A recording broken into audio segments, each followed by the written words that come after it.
ร้องอะไรไม่ฉีร้องเลยตัวถึงอนาคามิอารัธามากกว่าหนึ่งร้องพอร้องตัวก็เอาเป็นผลเป็นพันนั่นหนึ่งชอตาปฏิพันธ์ชอตาปฏิพันธ์ชอตาป่านนั่นบอกมาสังความตายเอาอ่ำขึ้นหนังเนี่ยตั้งหลังเขาหาตั้งเชกเปสังหนึ่งเมืองหมู่หมามาแมวตื่นฉาเนี่ยสองปิกจ่ายนำหนาวที่มัวเผาอยู่จะได้ทำมันเขาไว้ปิกจ่าไม่สองเดียวที่ปิกจ่าตื่นฉาปิกจ่าปิกจ่าหันตัวเขาคว้างลงบ่าเลื่อนลงบ่าเหมือนวูนเลยตื่นเรือนเยี่ยมเลยที่ปิกจ่าเนี่ยนำเด็กเขาเจ็บปิกจ่าเสียงเขามันเขา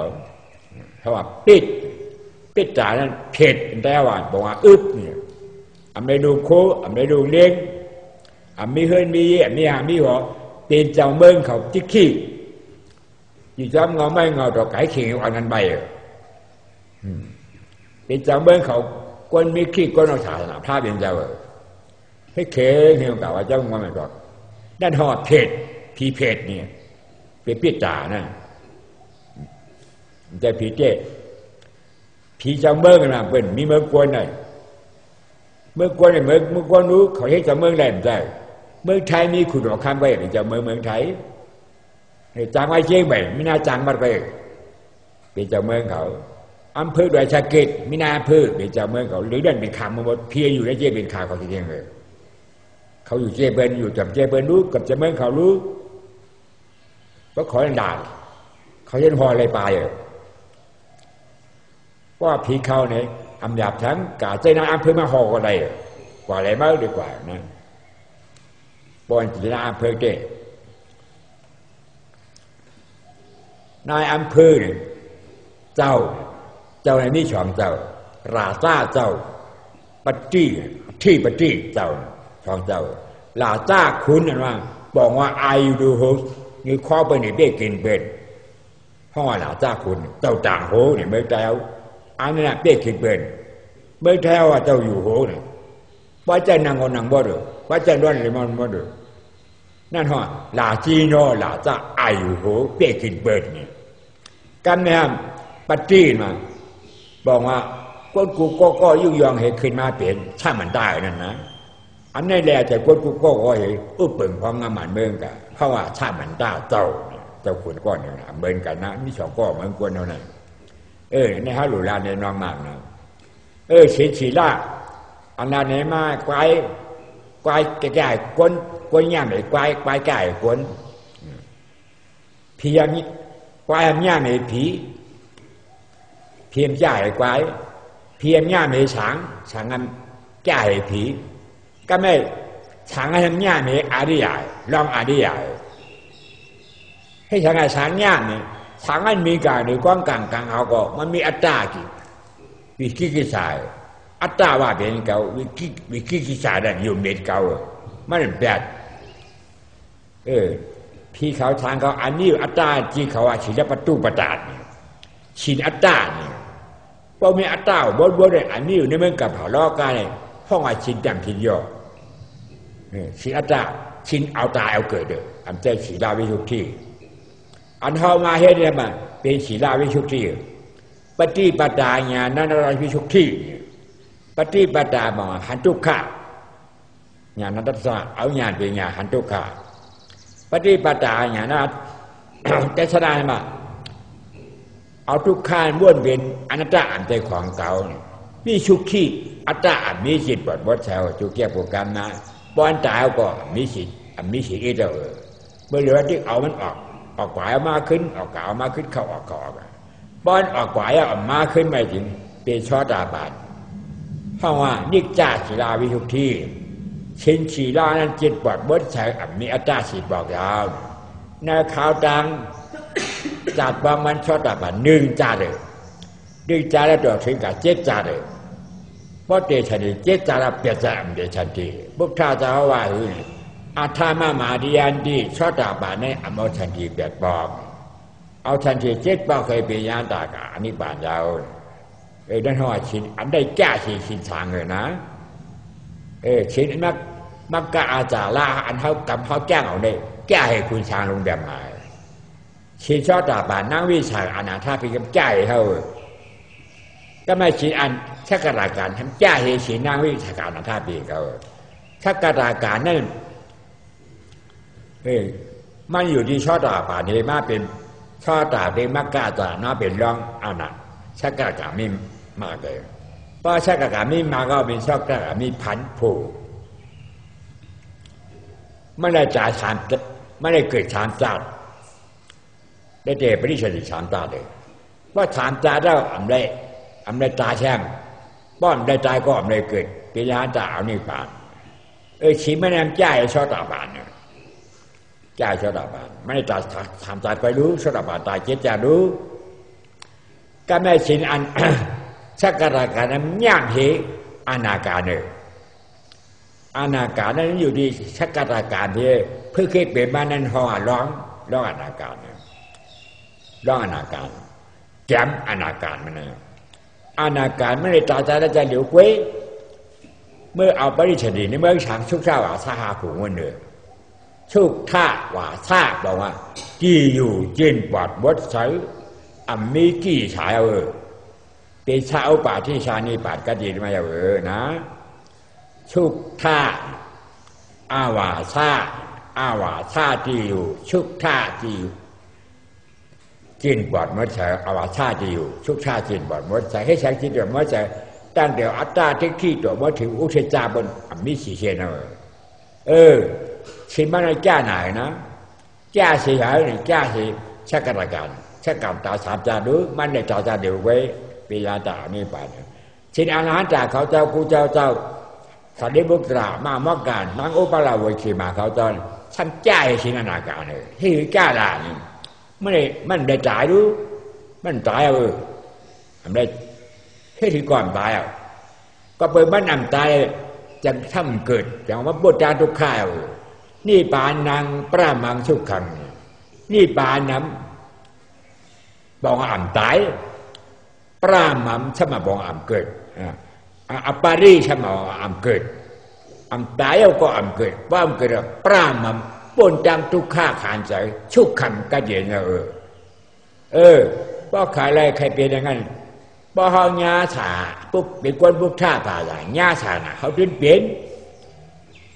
นี่ลานายไม่ว่าไม่ชิดพวกท่าป่าจ้ะเขาทิ้นไหนเนี่ยบ่แหละอันนี้สิ่งสีลาสีนั่นพวกท่าจะว่ามีสีจังเนี่ย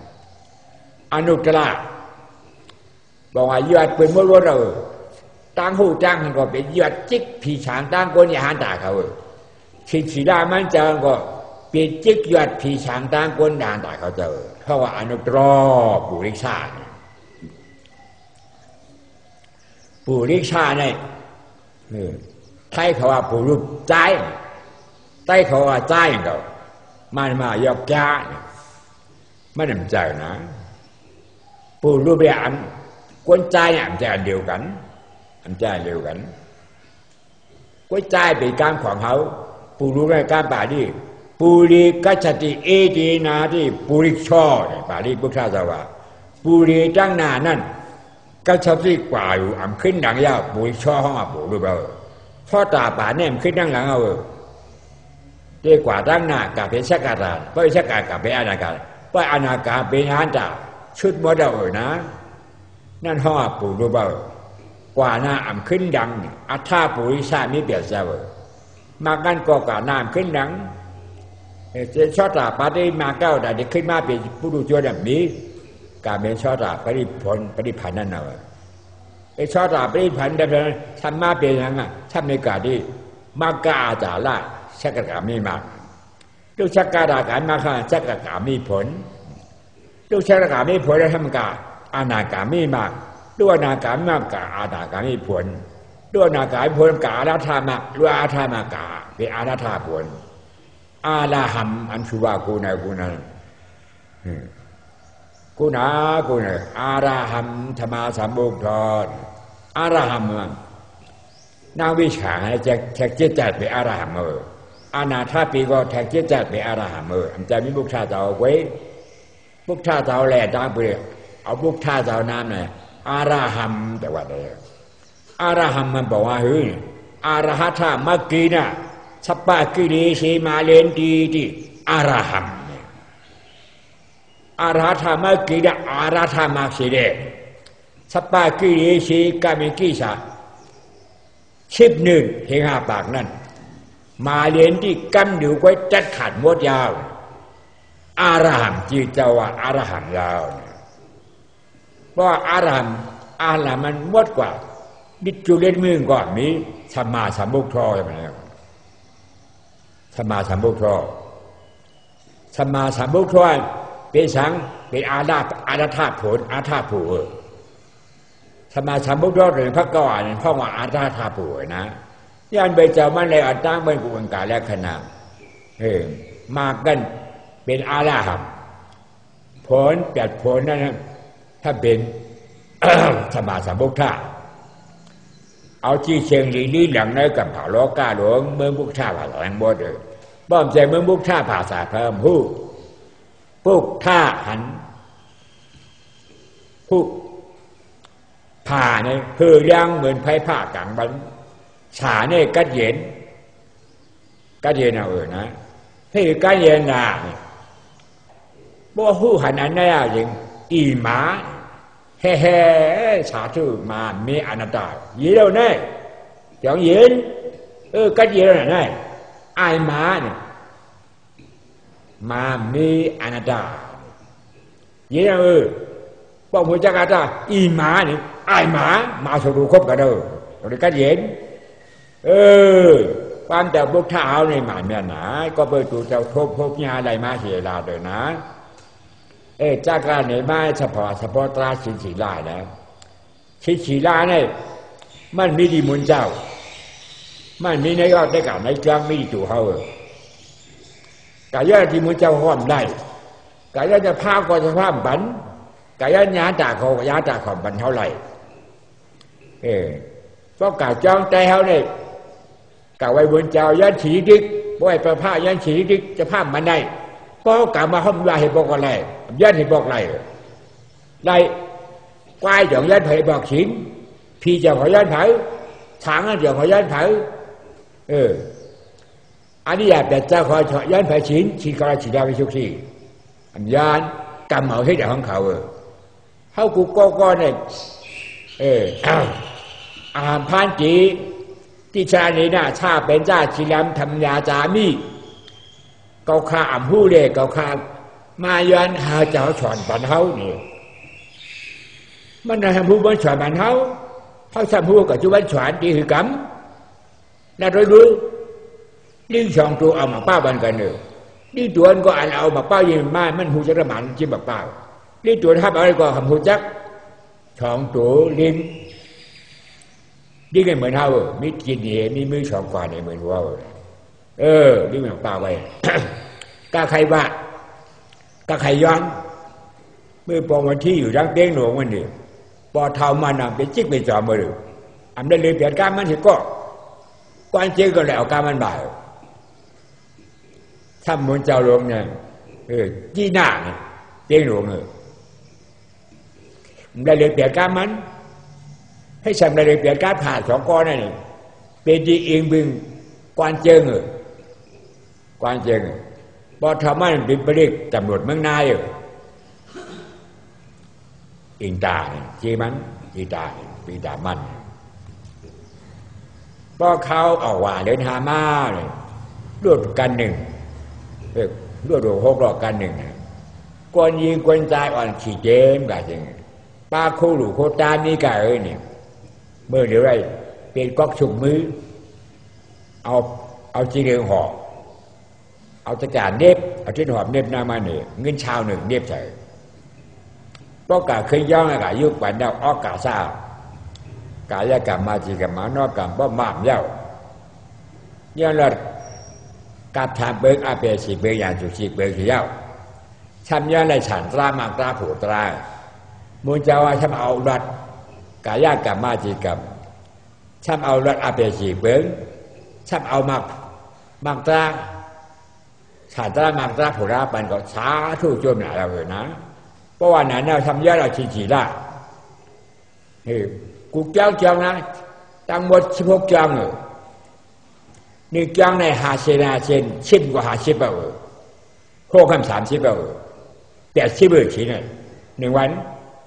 เอามาป้อมเป้นะฉีเขานั่นเผื่อมาแผ่วก็ดีเพียงหรือว่าการคำมาเก่าไว้พระมันเจ้าไปพระมันเจ้าประวนว่าอะโลมันได้ถุงป้านั่งหนามันนี่ให้ทางานหน้ากายฉีล่าได้ผ่านได้30ผ่านได้30เรารู้นักวันหน้าก็เอาว่าเขาว่าเจ็บai chứ nè bạn cỡ đi nhà sĩ coi số khách khoảng bên coi số từ số đây ai chơi khẩu khách khẩu mù ná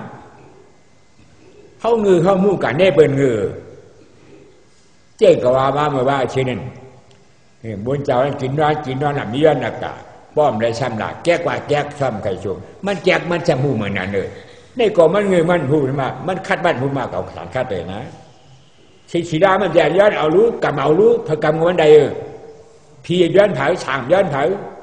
อันนี้เขาจะแบบเจ้าดำย้อนเผานะเผาเอากองอะไรพอมาอุปกันได้เจนาเจนาปองช่างมูเจนาบอกว่าอันใครใครเปลี่ยนเฮ็ดเอาเนี่ยเนี่ยเขาใครเลยนี่ป่าใครเป็นอาเดียจะเฮ็ดเอา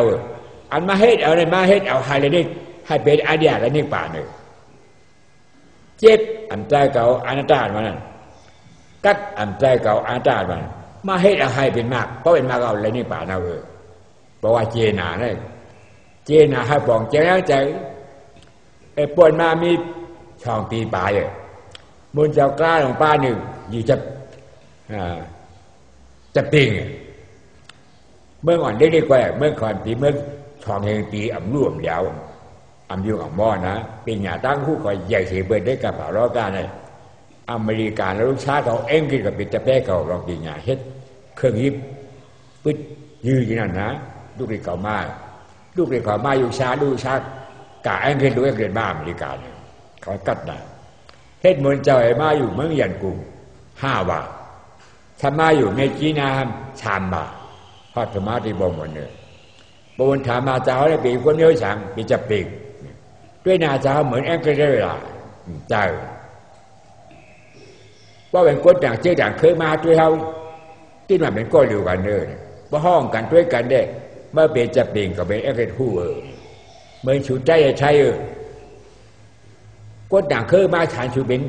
ว่าด้วยใจไทยเป็นก้อนเดียวกันเนอะเพราะชูอย่างนั้นด้วยกันเมื่อเป็นใจก็เป็นไทยจิ้นหูเหมือนนั้นเลยเจ้าทำให้ฉังไม่บนเจ้ามาแกงตากรรมตากินไหนให้หือเลยมาเฮ็ดเมืองเจ้าขอยเป็นเมืองพวกท่าภาษาอันเจ้าเป็นเมืองเยซูคึกเครียดเนอเครียดทำให้เหมือนเจ้าเมื่อเกาอยู่จ้องเจ้ากระสูเกาได้ห้าเอาตอกตานั่นห้องชักจื้อเพราะก็อ่อนแล้วเป็นไรดอกตามือนั่นก็เลยก็หายาลิกภาษาเขาแต่ไม่ว่าเจนาหัมกามัมกรอมีคนเมืองจะเปลี่ยนเขาได้เอานั่นยี่บือเขาใครไล่ฉังด้วยการมันที่เฮ็ดเขากับเบียจังด้วยการมันที่เฮ็ดป้อใครหมอเด็กด้วยการงานก้นหมอเด็กเฮ็ดป้อใครเป็นชัดที่ด้วยการงานชัดที่เฮ็ดป้อใครเป็นคนดีด้วยการงานคนดีเฮ็ดจอมคนดีป้อใครเป็นคนให้ด้วยการงานคนใช่เฮ็ดจอมคนให้มันบอกว่าไหนได้เป็นตายิบจีในเมืองเขาเรียกตัวอย่างเอาชอนกันเพื่อก็มาหันว่าอันเตกามเขาหลวงเป็นการตะกรมาตะกรมากัดเขียนหูหันหนาเจนาหัมกามัมกรอมีอันใครไล่ใครเป็นก็เฮ็ดเอาใจว่าใจยาวเขาใครไล่ใครเป็นเขากระจายเป็นปัญหาอะไรเขาใครเป็นกระจายเป็นเฮ็ดปัญหาอะไรบ่เก่าใครไล่ใครเป็นอยู่ที่เก่าเฮ็ดเอาหาเอาหังเก่าจังอยู่ไรเป็นการเจ้ากรมาเขาเลยมือเพจในเมืองจะปิ่งเขาเก่าอยู่นั้นแต่กรมาจังไงเก่ามาให้เหมือนเจ้าจะให้มันเหมือนเจ้าเหมือนจ้างไงมาอยู่เมืองมานกายันขู่ให้5 ปีเป็นเวลา2 ปีแล้วนายเฮ็ดได้สั่งเมืองมานเฮานั่นเป็นอยู่ในเราสั่งเมืองมานนายทางนี่มึงได้ชวนเมถือล่ะเหมือนมานได้ นิ่งแห่อะไรอ่ะนี่อะไรอ่ะให้ฉันทำได้ล่ะชุกเราอาเบชีปุงเขาจะอาเบชีปุงให้เบี้ยใช่ไหมย้อนรถเอาชุกใครมาใครฉันมาผมนี่ป่านกัดเย็นชุเริ่มหาหูจักมากผมนี่ป่านกัดเย็นชุมกับย้อนเอาชื่อเอาไรที่เอาละในเก่ารู้อำหาได้อำหันได้เอามาในเก่ารู้ป้อหาก็หันป้อหันก็เขาไรบ้านเขาได้อำหาอำหันช่ำเอาปันกันบนเจ้าอันก็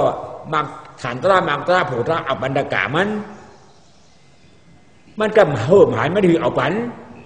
แต่กามันก็ฉันตระมักป้าผู้ตระมันทำหู้ที่ป่ายอดบนเจ้าสองก็งื้อจ่อมือเอาว่าอะไรนะใต้สุกมันน่าเหมือนกันเหมือนมาเนาะจะได้มาเหมือนมาเนาเขาเลยเปลี่ยนมาเนี่ยนะต่อถึงย่างเดี๋ยวเมื่อแกเขาไปปื้นจุดตรวจบดกับมันนะย้อนเอาที่ชินก็กะย้อนเอาป้อบย้อนบอกว่าไม่ชินเอานะบอกจะไว้ว่าจีนาหัมกำมกรอมิอันเก่าใครไล่ใครเปลี่ยนเฮ็ดเอา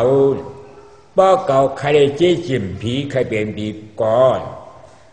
เอาแต่หน้าเอาศิลาหาเชนั้นตื้อกำนะฮักอย่ารู้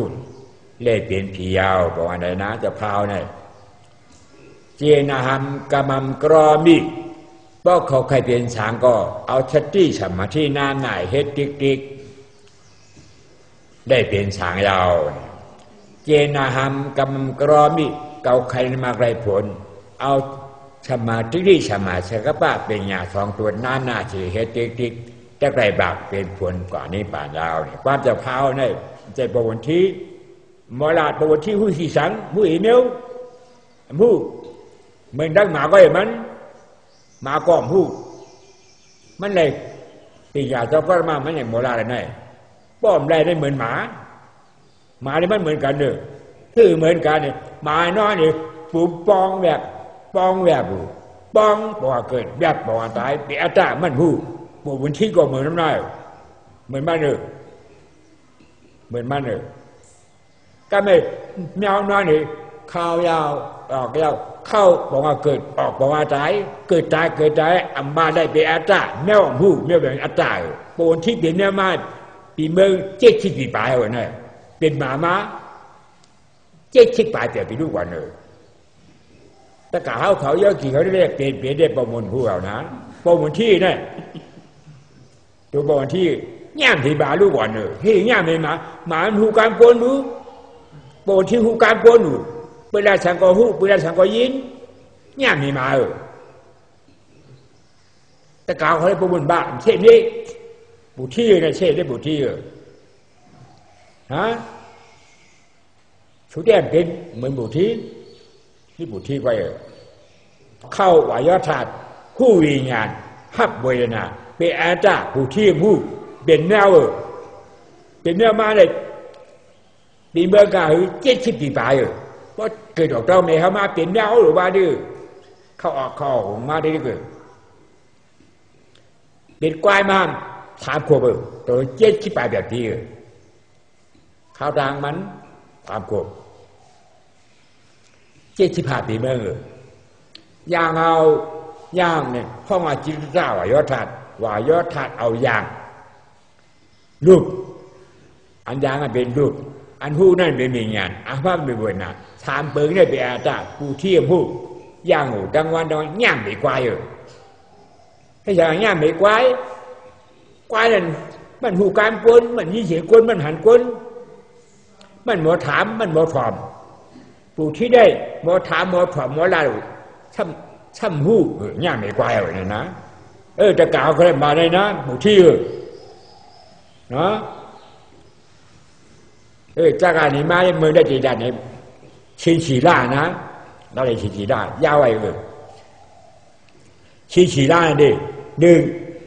เพราะว่าสัมมาตานาอัตราศีละกายอดดีเปิดเลยย่าจีเนขาเขายอดดีบุญเจ้าเขายอดดีภูมิปัญญาตาหูตั้งหันเขาช้องเนี่ยสัมพัสสะอาจารล่าเนี่ยพวกกับโฮพุญญากรรมเดี๋ยวเวกรรมนั่นเลย ปานาที่ป่าเท้าแล้วไม่นี่มากะหันเปล่าน้ำแหกตุ้มอยู่กันเลยฮัลโหลเฮ้ยป่าได้กูตายเหมือนเก่าของน้อเนี่ยกะที่เอาป่ากะบ่อยน้ำตีลึกๆอันนั้นห่อสัมปะจ้าป่าตาไล่มาว่าป่านั่นกะหันไก่ถูกแค่เตียนพบโอ้มันกูตายไก่มันเตียนยังไงกะเกลีดบ่อยแบบเพราะว่าสัมปะจ้าตาไล่นั่นนะอีกกอลีชอมูชื่อก่อนมีที่นั่นก็ไม่มาแทนปักกริอาจาลาปักกริอาจาลาสีลาปักกริอาจาลาสีลาในเฮียตั้งแต่เกิดมาต่อตายปานาธิบาเป็นช่างมูอธิราเป็นช่างมูการในชื่อเป็นช่างมูพวกชาวราเป็นช่างมูช่ำเพชรพิษเงื่อนเรียกว่าต่อตายมีสีม้าห้องปักกริอาจาลาสีลาก็ไม่วิธีอาจาลาสีลาเมื่อนั้นตะกาวเขาเล่มาหูหันอนัตตาแล้วเงื่อนเรียวิธีอาจาราสีลายชี้ในมิสิเสกที่เบิ่งสัมภาษาชามาตาราจาราสีลายย้อนในที่มุนเจ้าเขาเมื่อถือไว้เมื่อก้นก้องกาจอมดังกาเจ็บแคบบาดเลยเป็นจิ้วก็เอาเตี้ยไฟปิดเฉาสัมภาษาอาจาราสีลายเพราะพวกทุกอย่างกันเดี๋ยวเจ้ากำนันปาที่ป่าตาก่อนบาปเพราะหันเบียร์ที่เฮ็ดเมาตายแน่เหมือนนี่เหมือนก้นกว้างกาจอมดังกาเจ็บเม็ดบาดเลยเดินขาสูดุนก็เผาไฟเจิมก็ออกว่าขึ้นดอกเป็นก้อนบอกว่าเงินหนึ่งจาเป็นเลยก็ไม่ห้ามปักกริยาตราศีลาวิธีตราศีลาเมื่อนั่งจะกล่าวขอจะได้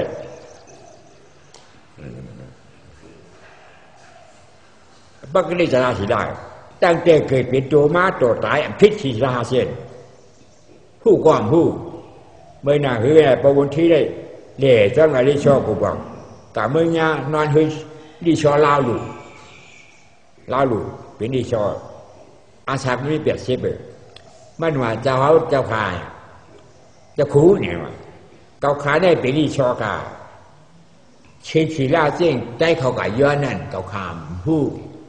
ก็เขาว่าอันเดียวเบิ้ลได้อันเลือกเบิ้ลอันนี้กวนไม่เบิ้ลอันมีหลายแรงเบิ้ลอันมีกินเหล้าก็เขาในไว้อันหาเปิ้ลก็ขาดเตะจ้าอาชาเก่าขามปีต่อถือว่ามันได้ก็ขามเพื่อได้บอกนั่นว่าปักกริยาตราศีลานั่นปักกริยาตราศีลาเหมือนถือไว้ล่ะเปิดก้อนก็กาต่างๆกาเช็ดงานได้แบบเดือดเงินเดือออกมาในหินในทรายพอเจอไฟหนึ่งที่นำเนี่ยมันโอนนี่คือข้ามมือคิงเล่าหลวนได้แคบคำแบบนั้นนะการในวิธีอาจาราศีลาหันทุกข้าเสจ่าผู้ทุกข้าจะอันใจความกับแบตาเงื่อนเวี่ยงเจ้าเก่าแน่เหมือนถือไว้เนี่ยเหมือนก้าวกาจอมหน้ากับเจี๊ยบเป็นแบบที่หนึ่งเดียงจ้าห้างก้าวกามาถองนี่ดาวมันหูขึ้นมาจางแดงเลยนะอันนั้นให้เด็ดเป็นอันหนึ่งเป็นอันนั้นนะเขาจักชินการในชินอันนั้นเป็นถือไว้เนี่ยมืออันตางปนมาหือหนากำผ่าอันตางปนมานั่นนะกำผ่ามันได้มีในเมืองใดจะถูกเมื่อกานั่นกูบอกเพราะว่าผลมาเลยผูกบักเข้าแต้มผู้เผยโคมันนั่นเป็นอึบเนี่ยเพราะว่าเมืองในอึบเข้ามากับหาขอบย้ายจิงเมืองพุทธเพราะเมืองพุทธผลตกผ้าแรกเป็นอะไรทั้งปีทั้งเดือนเม็ดข้าวหมากน้ำอันเป็นถ้ามันปลายกับย้ายจิงเมืองไหนเมืองกลางนะ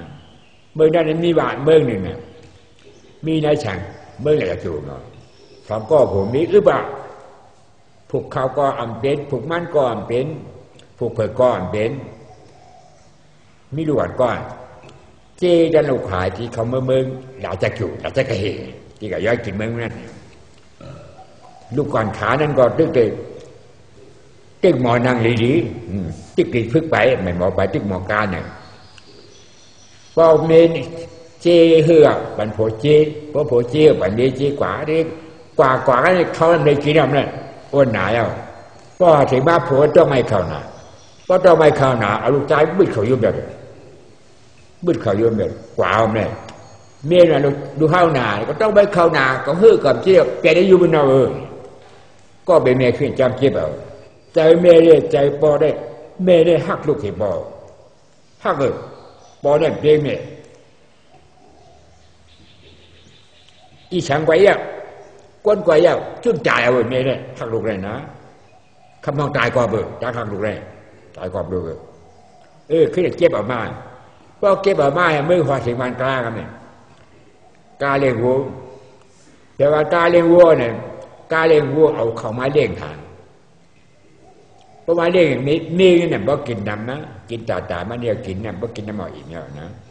โผล่ได้กินอีบ้าได้มากินน้ำเอาใช้แจกตายมันดีใจแล้วไม่เหี้ยเนี่ยมันหันมากล้าจานดังเด้ใจป่ายมาเลี้ยงในบ้านมันควายมามันดีใจเพื่อใจมากกันเป็นดูมาด้วยเนี่ยเจอจ่ายหมาพบเพื่อนยากันเป็นหมาเจอจ่ายวัวพบเพื่อนยาวัวเป็นวัวเจอจ่ายไปพบเพื่อนยาควายเป็นควายเจอจ่ายเผ็ดปิกจ่าพบเพื่อนยาเผ็ดปิกจ่าเผ็ดแบบไม่ปิดผิดแบบไม่ได้เจอจ่ายมันกะหันมากินข้าวตายกะเป็นหมากินข้าวก็เป็นลูกหมานะนี่กูน่าจะตายเนี่ยกับใครย้อนเลยก็หมอเวรก็หมอเวลเนี่ยก็หันหน้าตาหมอเวลก็มาหน้าตาการมากินข้าวตายกาเป็นหมาบันบีเนี่ยนาดาวดูขึ้นนาดาวนะด้านไหนมันไว้มาเรื่องใหญ่มาหูก้ามหนามันอาจารย์คนจับมาใจเขาก็เขาใจเรียนก็เรียนใจชอบก็ชอบกันนะป้อยนั่นจะเขาว่ามาเลยเพราะว่าพวกท่าจะมีเมืองกำผาปฏิกาพวกท่าปฏิกาพวกท่ามาบอกกันได้ว่าเป็นพวกท่าจะมาหังมันอมรรัตน์บอชอนไปหังเผามันไปตาเดียวคนอภิกาจอมันมีเกิดขึ้นมาเปลี่ยนบ้านนำนาเพราะว่าสานาพวกท่าจะว่าจะกรมานแล้วก็ขับเบนะอมรรัตน์บอชอนจริงเขาเนี่ยย่ามียานตาเขาวันเนี่ยถ้าไปการบุษาบ่จับชีพีมาเนี่ยมาอยู่ที่มาที่ชวนเบิ้ลน่าจำเถียงกันถึงน้าเบิ้ลก็ผลใจอ่ะพิการอยู่รอยโลกันธรรมะด้านถ้ำนามธาตุนี่ไปการบุษาเนี่ยมาก็มาชิกาลาอย่างเฮ็ดเป็นที่เป็นเจ้าใหม่เหมือนเตียงหน้ามันอย่างว่าเจ้าข้าเนี่ยเพราะว่าเขาช้อนพักช้อนชุกแล้วก็หาได้มาตัวได้มาหับเจ้าก็หันมาเลยมาเจ้ามาจนมาหับเขาชอบเอาขามาดูแลทำเพราะว่าหันเดี๋ยวมายุ่งเมืองกลางเมืองใดแม่งกวนเพราะแม่งจะล้างให้ดึงนะงูเพราะว่าหันเดี๋ยวมายุ่งกูงูชักจะไปจัดการบุกการเย็นเขาชอบเข่าห้องกว่ามากกว่านั้นมือมาขับเขาชอบมือไว้นั่นถึงมาออกว่ามากูวันมันท้องก็หับโฉมก็ออกว่ามาจะไปจัดการบุกฐานนี่ก็คือก้องกลางเขาไปกว่าเมื่อหลวงนามฉากทำลงนามฉากกันดมาตนามีตั้งหอเมืองเฉาที่ไกลหนาอยู่เมืองเฉาที่มุงเรียกหันเราเห็นมาวันตาไว้นี่ผ่าพูดเห็นมาวันตายมันใช่ไหมจะเป็นการบุกฐานเนี่ยห้องเผาป้อนห้องปิดตายของเขาป้อนตายกันมันมีสีลาปกติตราสีลาไว้ชีราชีนะกามาชุกติงกัจฉันติบุตรเลยพอมีชีราเสร็จพอวันย่างเป็นกวนพอวันแก้แขนเมื่อเปลี่ยนทีนี่มาแก้แขนแล้วปกติอาจารย์สีได้ปกติอาจารย์สีได้พอชีราแก้แขนไหนอันก็ย้อนอาทิตย์เป็นพอหันมากับไหนเงื่อนเวกับมันเป็นปกติสลายไม่เป็นคำมารู้เนี่ยจะการคำมารู้เมื่อเปลี่ยนทีเพื่อเปลี่ยนผีจีจับมือว่าคอสกาบอกว่าไอผีหมาเนี่ยจีจับมือเพราะฝ่ายพวกท่าเจ้าก็จะมาเอาลงมาเป็นพานมันลูกมือผีลงมาเกิดใช่ไหมเกิดเป็นลูกเมจารีเขาในเพราะมีลูกชายเปียติ๊กๆมันเมื่อติ๊กๆเอาเพราะมันเกิดบ้านเนี่ยอันมันเอาลูกวันบึ้ดเขาอยู่มันมาจับบันมันก็ขย้อนอะไรเพราะหมายหับเอาไหนเอาเก่าวิ่งเป็นกล่องลูกแยกเลย ก็กล่าวว่าเป็นกองลูกยักษ์อะไรมีหัวนาโกนเหตุการณ์หัวก้อนหนึ่งมาเจ็บบอกอาหลวนก็ได้เนี่ยก็มีลูกใจเขาเจ็บมือเด้งเจ็บมือเด้งในวันนั้นทัดทีหลงเมื่อก็จำปีเมื่อใจเอากูบอกก็จำปีบวนการได้กับแถวแดนมันไว้แถวมือเดียนมันตั้งจานไว้เดี๋ยวเรียงที่แดงกับแถวก็ทำปีเนี่ยเป็นมาก็3 ปีเนี่ยเขาไม่ปีน้อง3ก็นี่ก็พูดให้คุณ3 ปีก็3 ปีเมื่อเดือมาก็3 ปีเป็นเมืองแก้วกูบอกเมื่อเดือแก้เนี่ยเป็นกลางเมืองของกรุงกลางนี้หมดนะเนี่ยผู้ร่าเนี่ยปงหน้าเมื่อเนี่ยว่าพรำเนี่ยนายพรำเนี่ยมันว่าให้ผู้ร่าของเขาเนี่ยเมื่อนายเนี่ยอีช่างลีให้ช่างลีเนี่ยทิ้งปงหน้าว่าเมื่อในพอเขามีเกิดลูกยิงมีชัดเจนพอไม่ลูกเกิดลูกใจเป็นชัดเจนมีทำติดปากต่อมาไอ้เขาหรือไม่ทำน่าชัดเจนแต่มาเกิดลูกเนี่ยหรือไม่ทำเกิดการก็เกิดเลยทำมาเนี่ยเขาเกิดด่วนมันไม่ได้ก็มาไอ้คนหน้าห้องงานหนุ่มเหตุการณ์นั้นเก่าขามีขาเกิดการเป็นพระเจ้าไงเมื่อขายก็ว่าเฮงมันใครเป็นชัดเจนรู้ทำขายค่ะขายเฮงหนึ่งไอ้สมาวนขึ้นด่วนก็ได้ป้อมฉากถูกมากข้ออย่างตายไปกองเงินเฮงมันขายชัดเจนเฮงชัดเจนเฮงชัดเจนเอาเมื่อเรียมมันว่าก็เก่าไม่รู้ยิงเก่าให้ลูกคุยเขาก็เก่าไม่รู้ใจแหบตายแบบนี่นะแหบตายแบบเพิ่งใครบ้าเป็นลูกใจกันเนี่ยนะเอาไอ้คอตะการเลยวางคนมันออกเป็นพักถูวงพอวงออกมาวงที่บ้านหยิบตายนี่พักถูวงเอาเป็นพักถูวงปล่อยวงเนี่ยผู้นำออกมามอแผ่ไอ้คอตะการมาเอาขาสีขาหยาบไปคอตะการพอวงใจเสียป้นกว่าผู้นำเหมือนกันนั่นไอ้คนเลี้ยวว่าดวดก็ได้จ้าเขียนนี่การดีแค่พิมพ์เมื่อเด็กพวกเก็บเมื่อเด็กก็แค่มาถามจะตายตายคนเลี้ยวเมื่อเด็กว่ากับชื่อมาแทนเฮงอ่านขายไปในเฮงไรบ้านเนี่ยเอาไปลาเนี่ยเอาไปในป่าเฮวันเนี่ยเอาไปในป่าเฮวันเอาไปในทางหล่อเนี่ยก็รอมาในจีนบักรอดเดี๋ยวไม่เหยียบตาแบบการในเมื่อคุมรอมันขวางโลกคือการรอมาโลวูเรียนมาเนี่ยลวดกล้ามนี่เนี่ยเอาไว้ในทางหล่อพวกเราก็หอบแถวบ้านเนี่ยมาหันไอคอร์ก้าวางติดนั่นนะอย่าเกิดชาวสามัญไรนะกูหล่อมาก็เห็นเอาขาจีไปนั่นป่าโป้หิวกาบนะอาจจะลองลูกด้วยเนี่ยลูกด้วยมีว่าดวงก็ในกูนี่กล่าวมาได้เก็บเงินเด็กใช่ถ้าเทศฐานจะตายของตัวรู้เนี่ยก้นหัวเราะหัววัวไม่เดียวค่ะเลยถ้ามาชื่อแทงเฮงเอาไม่กว่าเอาไปได้ป่าเฮลหน้าเนี่ยใครเมื่อบอกว่าแม่ครบอึบจ่ายนี่มันเนี่ยเอาวิ่งไปในป่าเฮลพ่อวิ่งไปในป่าเฮลป่าจ้างอ่ะก้นเลี้ยงเป๊ะพ่อเก่ามาในด้านเต้นในน้ำนมการไอ้ข้อกระนัดกินกันทุกวันอย่างนั้นเต้นเมย์เก่าโดนยีเป็นชาวบ้านกินนมป้นกับหากินยี่พอมาสมัยนั้น3-4 วันนะไอ้คนเลี้ยงเป๊ะเนี่ยเป๊ะเมย์จะได้เป็นชุชาหน่ะเรียนเขายุ่งกับเผื่อเราด้วยอาคอร์กาโคกบนุตินบอกแล้วกันถ้ามาดูก็ได้จ้าหน่ะ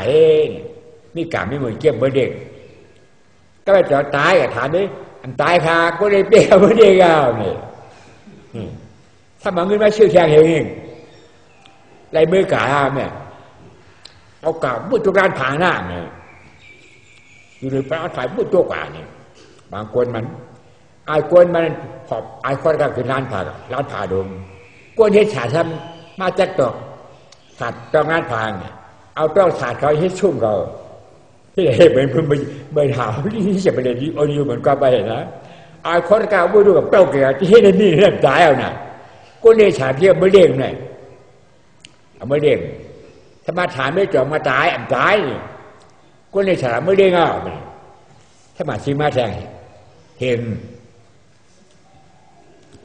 ใหญ่มาดีก่อนเนี่ยอันจ้างเหี้ยวแต่มันตายรอทอดถึงโมตอมาขังมันในมือ จังเหี้ยถึงมาวันชัดที่โรงกับที่ก้นเขาหม้อติ๊กขับหม้อก้นเขาหม้อที่ทางไว้นะก็ชูเขาหม้อชูราดเก่าเนี่ยที่กันเขาขาไม่ด่วนก็ไม่ด่วนก็อันดีเก่าเดะให้ชูเอาขอไพ่เลยเนี่ยมานะเอาขอไพ่แบบนี้อันไรขาเขาปั่นก็มาชูเฮงเงยเขาใครเงี้ยเองนะอ๋อเอามาเลยเพราะก็หันเด็กเอ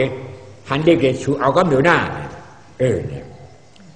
วันไหนแล้ววันก้นเผาที่เผาหม้อน่ะลาดาวน่ะที่เผาข้ามาพูกได้สัตย์ที่ประจำเด็กบ่ล้วนก้อนยี่บิกินลงมาปันชูฮับเอาไพ่เผาไปถึงกำเนิดได้มันนำผู้ดีรู้พระก้าคิดดีกว่านั้นกายยืนเจ้าหม้อเอายืนได้ถามบอกเอาอะไรนะไอ้ข้อการกว่าดัดถึงลูกชัดเจนตัวบางครั้งนี่ชุ่มแบบนั้นปีกันแล้วนี่ก็กับที่เจ้าหม้อกับชงเรื่อยๆเนี่ยจะไปกว่าก็กระชงมันก็ง่าแก่ง่าที่เกาจามเบิ้ลเกาตายเกาจามเบิ้ลใจเกาตายเนี่ยมันว่านะเป็นแน่ไอ้ลูกชัดเจนมาก็กว่าก็ตัวบางนิ่มชุ่มบ้างตัวบันเก่านี่ก็กระชงอันนี้จะยิ่งแบบดีกว่านะพวกกับเพลนั่นไงปัจจำบอกในเด็กบ้านด้วยลูกว่าอันนี้เปลี่ยนยากมาชิวได้เอาอย่างเด็กขังเผาหม้อถือให้เผาได้ได้เอาลูกชะเทยืดกับไฟทำไม่ได้เนี่ยลูกชะเทให้เผาได้บ้านเนี่ยไอ้ข้อระปอขึ้นไม่กล่าวน่ะไม่หามาด่ากับแผลว่ากาค่าอันน้องตัวมาคางมังนิ่มชุ่มเนี่ยกับขาตัวแต่มันอันน้องกว่าชะเทดังเลยดังพิจารณาดูเอาน่ะไม่ได้ขึ้นเฮง10,000นะมีสีเดียวป้อมยันสีนะให้ปลองใจนะอย่าไปใจเด็กกำเลยเมื่อเจ้ากำเลยสีจะสาวเลยยันสีมันใหญ่บ้าเมื่อเจ้าก็ไม่ไปชินกะดูว่านะลูกชายมันให้เขาหู้ดึงปัญหาที่บาดเอาเบิ้ลตายทำไม่ไหวอ่างการลักษณะเจนาใครจะเอาตายท้องหาคืนกิเลสผ้าเมฆเรียกขวัญตาทุมันตาย3แล้วตายเจ๊4 ปีเจ้าบ่มี4เชได้ปาราที่ปาดมังพี่เจ้าพี่เจ้าว่าตายกับสนิมาเดบิอาบายาสิบุมีลูกอาบายาสิบุมาเป็นคนโลกาตั้งใครตั้งเป็นนำเป็นจังห่างจากเป็นจังตั้งใครตั้งเป็นนำอาชักวัดนานตายเจ้าจ่ายนะดีโกหนาปาราที่ปาดเนี่ยก็แม่ตัวเฮ็ดชดใจเหมือนชดใจเหมือนนั่นพิษตัวเฮ็ดอันลามันน่ะชดใจอันเท่ากี่นั่นบอกหาใจเบิ่นป้อเป็นใครเป็นหนาวเข้ากะขี้อย่างว่ากินหายเอาป้อมเชิงเงินหมายตะกาบุกก็เจ๊เชียงกายก็มุนอันนี้ชดใจเบิ่นอันเท่ากี่นั่นเลยอับแปลว่าป่านเท่าเป็นใครเป็นหนาวเป็นเยอะกะป้อมคือน้องยาหาย